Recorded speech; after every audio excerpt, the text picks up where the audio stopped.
Hello Magic players, it's Steve from Untapped Games. It's Tuesday, September 24th, and today I'm excited because we're going to open some Theros. So this is a booster box. We're going to see what we get. We're hoping, well, what are we hoping for? We want Planeswalkers, we want Thoughtseize, we want Gods. Gods would be awesome, considering the theme of Theros is Greek mythology. So let's see what we can get though. Alright, so as per usual, 36 packs to a box, 15 cards to a pack, and I'm just going to go through, skim through the cards, take a look at the rare. This set is awesome and I've been excited about it for a while. So let's see what we got. Alright, we got Gift of Immortality as our first rare. Not too bad. We also got a Elspeth Sun's Champion token here. There's a new Elspeth Planeswalker in this set, as well as two other completely brand new character Planeswalkers. And I'm hoping to see an appearance from one of these Planeswalkers here, because I'm excited about Planeswalkers. Alright, we got a Boon Satyr. That's an awesome card. Nice green card. So, yeah, I should go over some of the little mechanics we have going in this set. The special border you see right here is that's the enchantment border for enchantment creatures. So basically enchantment creatures can come out like with Bestow, for instance. That's not all enchantment creatures have Bestow, but Bestow means that when it comes into play, you can choose to cast it as an aura and attach it to another creature in play, or you can cast it for its normal cost as a creature, but the benefit of that is that whereas normally when you're casting auras you're taking a risk, because if the creature gets blown up, well, then your opponent just 2-for-1'd you, and with Bestow creatures, or Bestow enchantments, it falls off and becomes a creature, so you're sort of safeguarding yourself. Alright, Artisan of Forms is our rare for this pack.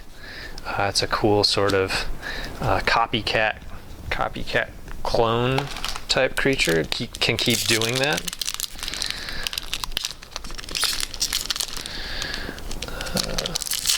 Sort of hopefully come across some of the other cool mechanics from this set too.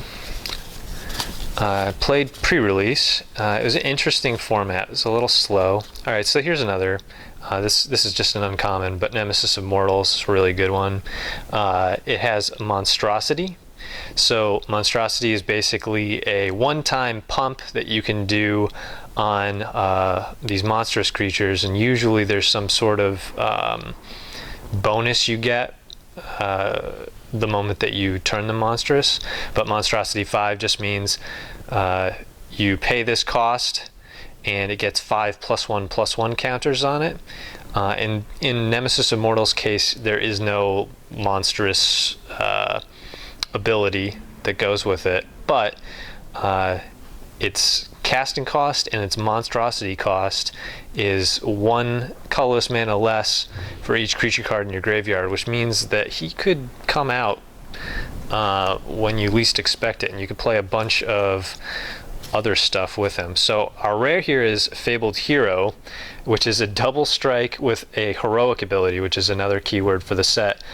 Heroic, whenever you cast a spell that targets Fabled Hero, put a +1/+1 counter on Fabled Hero. That is a sort of standard heroic thing, is for, you target it with a spell, it gets +1/+1 counters. So these guys, they usually come out early and maintain some viability even late into the game, as long as you're targeting them with stuff like Bestow, and there's a bunch of other little quick things. Like, I think I saw one. It was in another pack, but so we also got a foil Unknown Shores, which is pretty. But yeah, they have a bunch of things that target 2 creatures, and like coordinated assault and Triton tactics, and they're good for if you have multiple heroic guys out, triggering their heroic abilities. Alrighty, so Master of Waves, first mythic, so really great card. Blue is really strong in this set. So protection from red, elemental creatures you control get +1/+1. When Master of Waves enters the battlefield, put a number of 1/0 blue elemental creature tokens onto the battlefield equal to your devotion to blue. Devotion is another theme of the set. Whenever you have permanents out that have a color in their casting cost, you add up the number of casting cost colors in casting cost, and that is your devotion to that color. So sort of later in the game, when you have plenty of tokens out, this guy can swarm the field with blue elemental creatures, and you know, he's just that's fun. It's fun to swarm the field with creatures as a bomb. All right. Let's sort of organize by color here. Okay.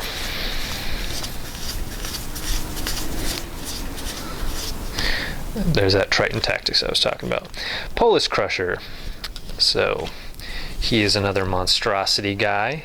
Really good for 4 mana to put out a 4/4 with trample and protection from enchantments, and he gets better because of the monstrosity. Usually monstrosity, I've noticed, is about 2 colorless mana more than the casting cost. So usually you're waiting for 2 land drops, which hopefully, given as long as you're sort of on curve, is going to be 2 turns after you put this guy out, and usually there's some really cool effect, like I said before. So whenever he deals combat damage to a player, if Polis Crusher's monsters destroy target enchantment that player controls. So this guy is the bane of Bestow. Because even when enchantment creatures are creatures, assuming that they're not cast as auras or they've already fallen off a creature, they still count as enchantments, so enchantment destruction can still mess with their day. Alright. So that might mean a lot of people are main decking some enchantment destruction with this block. So Curse of the Swine is our rare. Turn a bunch of guys into pigs. Green pigs. That's great. That's a reference to is that the Iliad or the Odyssey? I mean the Odyssey. Yeah, when all that witch turns everybody into pigs. There's a lot of great sort of Greek myth references in this set. I got an Ordeal of Thassa as my uncommon.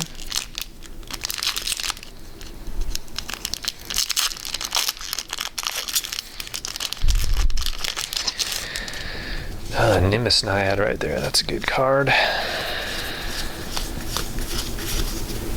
And Thoughtseize, Citizen Hero. She, as I recall, her heroic ability is to stand up lands. And Array of Dissolution.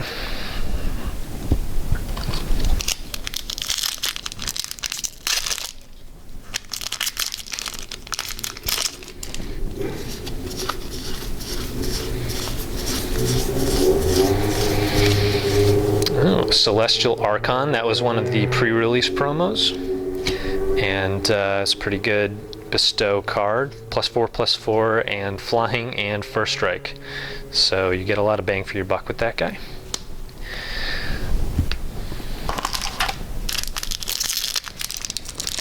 Still waiting on a god or a planeswalker. And of course, we would also accept a Thoughtseize. This one's funny. Vulpine Goliath is a giant fox with trample for 6/5 for 6. So that's a pretty good card. And it's a giant fox. It's weird. This guy's also awesome. Not to dwell on commons and uncommons, but Centaur Battlemaster for 5 mana. You have a 3/3 heroic guy. Whenever you cast a spell that targets him, put 3+1/+1 counters on Centaur Battlemaster. So you swing, you giant growth him. All of a sudden, this is a 9/9. It's pretty funny. Ooh, yes, awesome. That's exactly what we wanted. Xenagos, the Reveler. He's a satyr-looking guy. So his +1 ability, add X mana in any combination of red and or green mana to your mana pool, where X is the number of creatures you control. 0. Put a 2/2 red and green satyr token with haste onto the battlefield, and his -6 ability is exile the top 7 cards of your library. You may put any number of creature and or land cards from among them into the battlefield. So this guy just would be beast in an aggro or aggro control deck, just because of the fact that he's cranking out tons of mana and helping you put out your threats faster and faster, and even if you don't have something in your hand to cast, his 0 ability puts a 2/2 red and green satyr creature with haste onto the battlefield. So this guy is awesome. I'm really glad that I got him, and I'm gonna put him right there. Somebody said, oh, you guys aren't sleeving these, and that's, freaking us out. Trust me, I sleeve all of these as soon as the camera goes off. I just don't want to waste your guys' time by sitting there and fumbling around with sleeves, but these go right into sleeves. Okay, Peak Eruption. Nykthos, Shrine to Nyx. That is a mana generator. Well, all lands are usually mana generators, but for 2 and tap it, you can choose a color, add to your mana, an amount of mana of that color equal to your devotion to that color. Obviously goes really well with dudes like Arbor Elves that untap lands, because instead of just getting 1 land or 1 mana for untapping that land, you're potentially getting a lot more than that. So that's a great card. And we get a foil Peak Eruption. So I'll put this guy, this will be my colorless stack right here, and this is my gold stack. Oops, oh crap.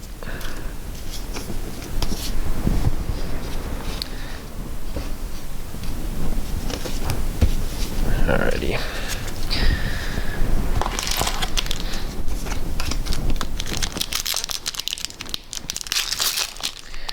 Oh man, getting that Xenagos, awesome. Okay, and this time, oh my god, what? I wish I had $1 million. Alright, so we got a Thoughtseize. Thoughtseize is an amazing sorcery. It's one of the best first turn plays I can think of. Well, I mean, that's not true. In Vintage, you can get crazy first turn plays. But in Standard, having the ability to tap 1 black mana, target player reveals his or her hand, you choose a non-land card from it, that player discards that card, you lose 2 life. Yeah, so if you're on the play, that just destroys whatever their best move was from their hand. So that's an awesome card. Boy, I hope my luck holds out here. This is crazy. That's a good card too.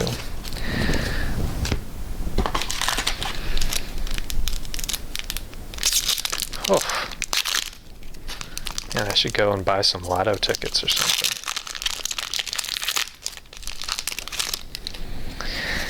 All right.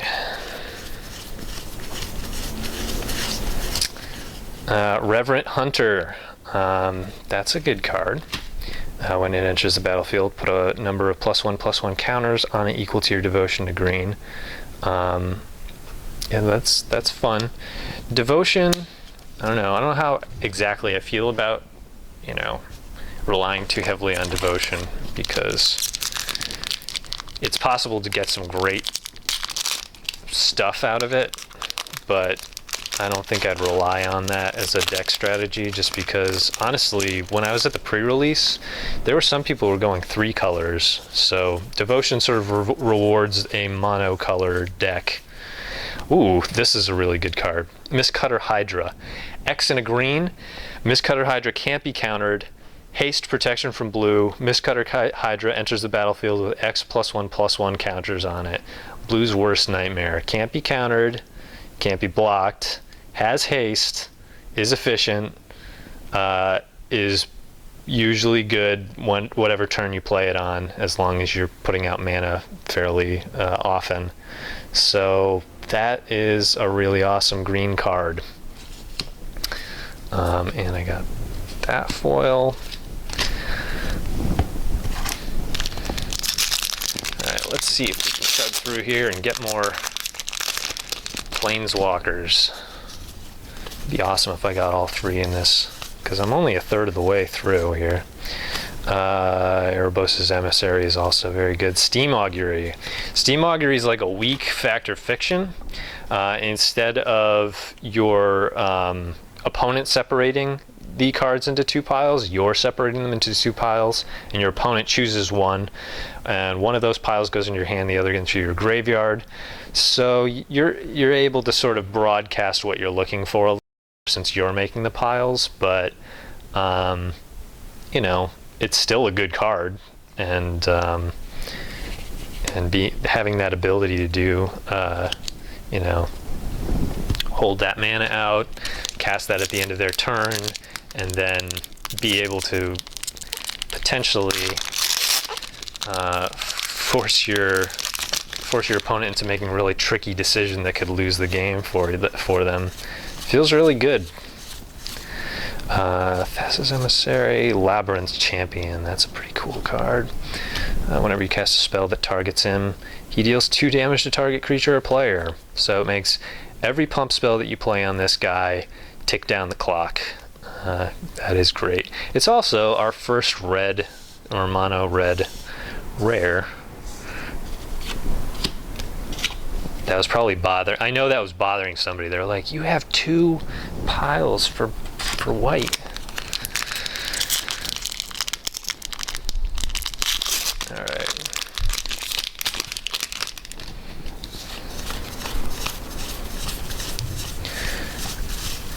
Okay, Sylvan Caryatid, it's a mana generator. Defender hexproof, tap to add 1 mana of any color to your mana pool. It's kind of neat.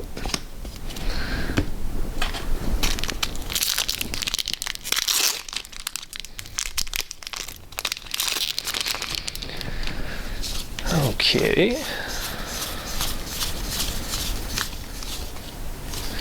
Hero's Downfall. Destroy target creature or planeswalker. A very awesome destroy spell.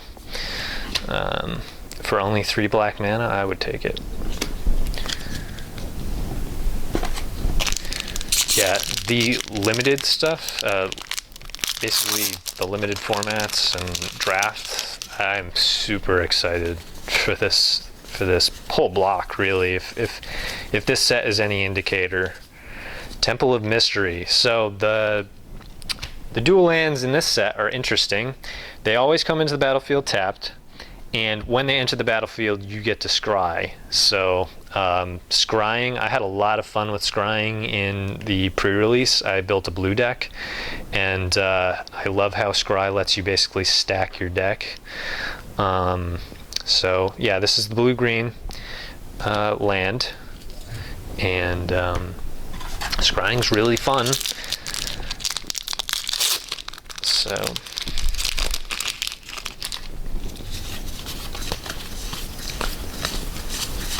Okay. Aberrant Overlord, that's another pre-release promo. Pretty cool. 6/6 baddie, but he's got a drawback. He starts eating your own creatures.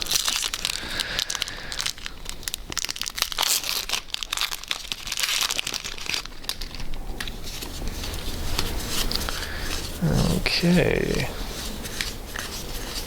Ooh, there's a god. It's also pretty much the coolest god. Perforos, God of the Forge, 3 in a red.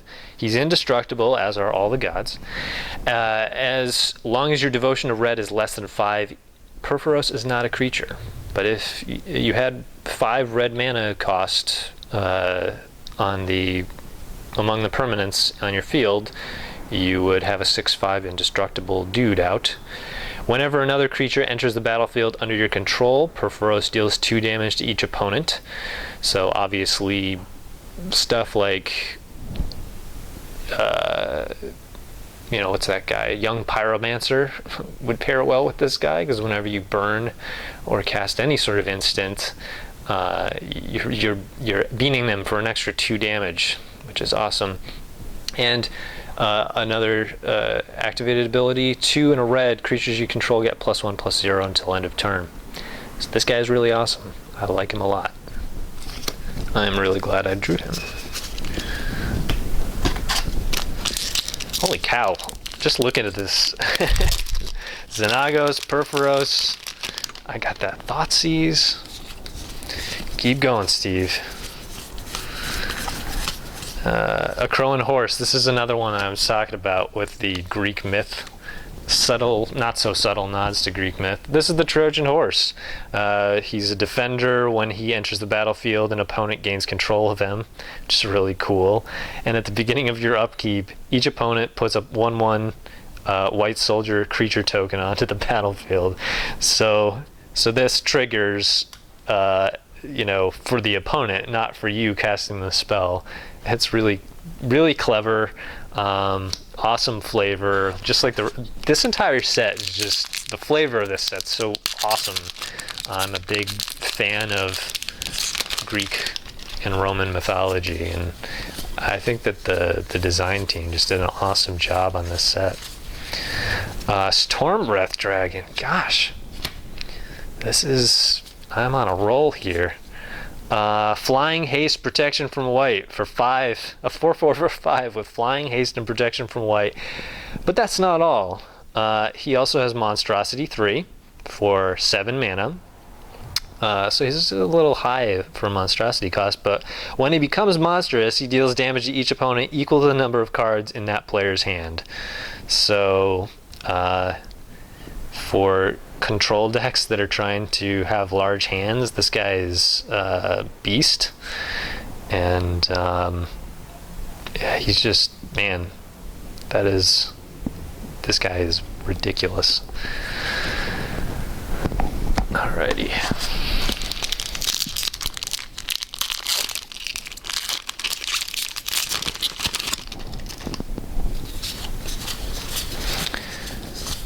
Okay. Pyxis of Pandemonium. You can't win them all. Each player exiles the top card of his or her library face down. For 7 mana and tap it, sacrifice Pyxis of Pandemonium. Each player turns face up all cards he or she owns exiled with Pyxis of Pandemonium, then puts all permanent cards among them onto the battlefield. Unless I'm missing something, I'm not that excited about that card. Maybe it's really good and I'm dumb. But maybe there's some crazy combo that works with that.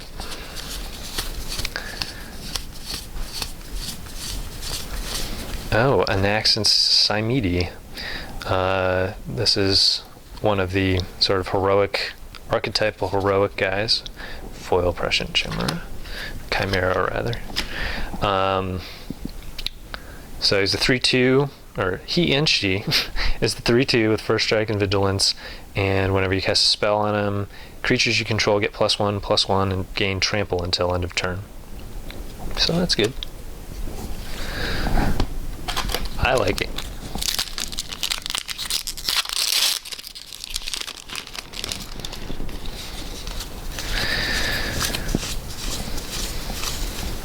Aqueous Form. That was a fun card during pre-release.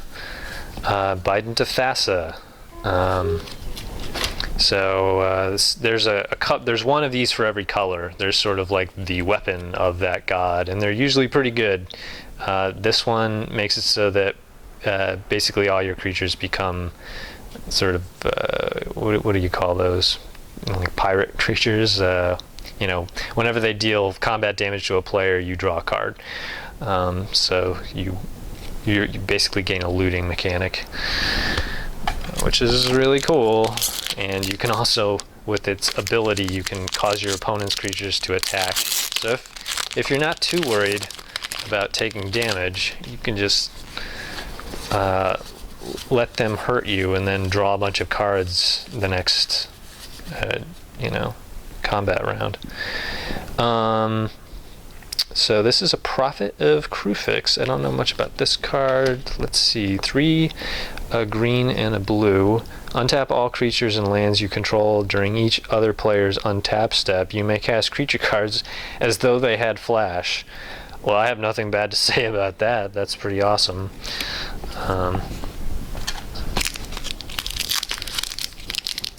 Yeah, that's really good, because those two abilities obviously pair up incredibly well.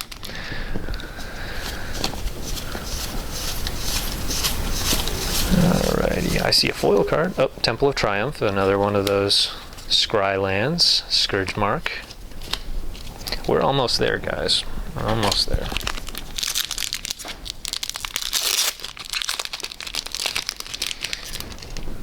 I mean, I think I've done incredibly well so far, but I haven't really counted up. I got Bow of Nylea. It's another one of these special color enchantment artifacts.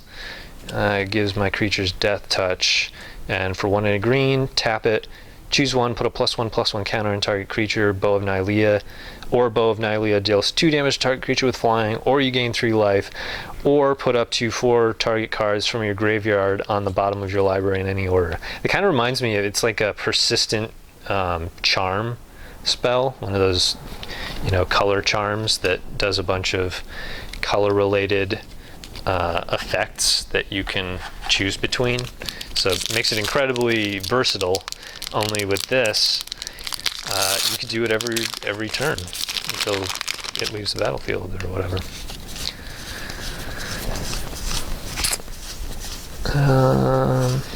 Warrior's Lesson's one of those. Ooh, Reaper of the Wilds. That is going to be really good and limited. Whenever another creature dies, scry 1, and for black mana, it gains Death Touch until end of turn.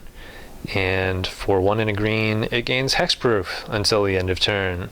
Hard to get rid of, and it can kill quite a few guys. And in addition, it is a 4/5 for 4. So it's one of these cards I've got nothing bad to say about it. I don't know if it's playable in Standard, but it's great.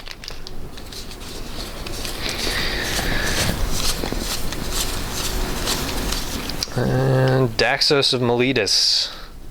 As I recall, this guy's pretty good. 1, a white and a blue. Legendary human soldier. Can't be blocked by creatures with power 3 or greater. Whenever Daxos of Miletus deals combat damage to a player, exile the top card of that player's library. You gain life equal to that card's converted mana cost. Until end of turn, you may cast that card, and you may spend mana as though it were mana of any color to cast it. Well, that is also great. I like him. Especially if you give him some ability to deal with the creatures that are not power 3 or greater.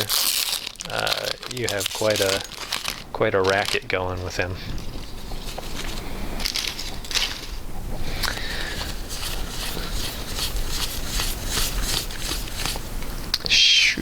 Hammer of Perforos. Hey, will I get all of these? That one's really good. Somebody destroyed me with that in the pre-release. It has creatures you control have haste, and you can start sacrificing lands to make Golem enchantment artifact creature tokens. 3/3 Golem artifact creature enchantment. That's a lot of different types. It's an artifact, it's a creature, it's an enchantment.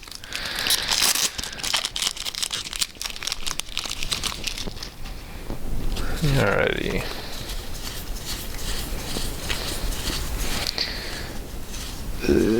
Whoa, that's what I want. Oh god.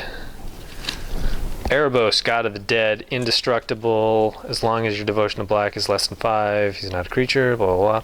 Opponents can't gain life, and you can tap 2 and pay 2 life to draw a card. And because he's not tapping to do that, you just keep doing that. It's great to have those mechanics where you're drawing a card just for mana and life. Because as soon as you pair that with, as soon as you get later in the game, you can just dig for solutions. Threats and solutions, that's what we're looking for. Shipbreaker Kraken. I recognize him. I had him during the... Ooh, and we also got a foil Temple of Abandon. That's actually probably way more interesting. But, yeah, that is pretty. But yeah, the Shipbreaker Kraken, he was the pre-release promo for blue. Really scary, but having said that, I don't think I ever got his monstrosity thing. It was usually when I won games, it was something else besides him.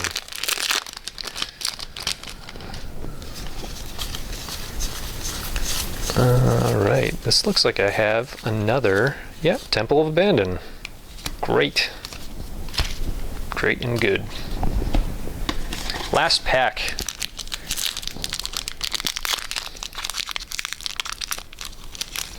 Well, I'm not even mad if this is a bad rare, but hopefully I got something exciting in my hands here.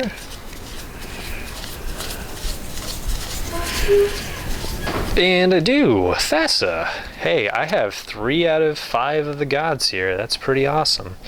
I had Thassa for the pre-release as well. She works great. She's indestructible as long as your devotion to blue is less than 5. Thassa isn't a creature.